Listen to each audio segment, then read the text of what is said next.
Have you ever wondered why snails and salt don't mix? Or how your nose can smell a sweet perfume? Or how the helium in a balloon just seems to disappear?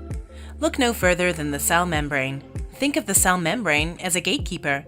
Despite being visible only through an electron microscope, the cell membrane surrounds the cytoplasm of a cell and allows only certain materials to enter and exit the cell as needed.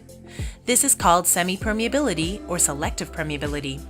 Semi-permeability is a result of a double layer or bilayer of phospholipid molecules interspersed with protein molecules. The outer surface of each layer is composed of many hydrophilic or water-loving polar heads. Inside, between the two layers, are hydrophobic or water-fearing nonpolar tails made up of fatty acid chains. This phospholipid bilayer allows movement across its barrier by diffusion, osmosis, and active transport. Diffusion. All molecules have kinetic energy. This allows molecules to move constantly at high speeds, colliding with one another and spreading randomly. As a result, molecules tend to move from areas of greater concentration to areas of lower concentration. They migrate like this until equilibrium occurs. Diffusion is a form of passive transport that doesn't require cellular energy, or ATP. The unassisted diffusion of small nonpolar and lipid-soluble particles is called simple diffusion. The assisted process is called facilitated diffusion. Embedded in the membrane are channel proteins that create a diffusion-friendly passage for molecules to move through. Osmosis. First, let's consider water.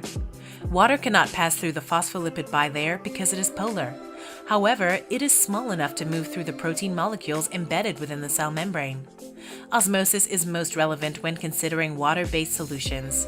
The lipid bilayer allows the solvent, in this case water, of a solution to move through, but keeps out the solute or the particles dissolved in the water. Now consider a cell is placed in a solution. An isotonic solution has the same concentration of solute and solvent as inside of the cell. Equilibrium is maintained. A hypotonic solution has a very low concentration. It has less solute and higher water potential than inside the cell. A hypertonic solution is highly concentrated. It has more solute and lower water potential than inside the cell. Active transport. Active transport is the opposite of diffusion and osmosis. It occurs when molecules move from areas of lower concentration to areas of higher concentration. Within the phospholipid bilayer are protein molecules, which are able to detect and transport compounds across the membrane. These carrier or transport proteins interact with the passenger molecules and use energy from ATP to move them against the gradient.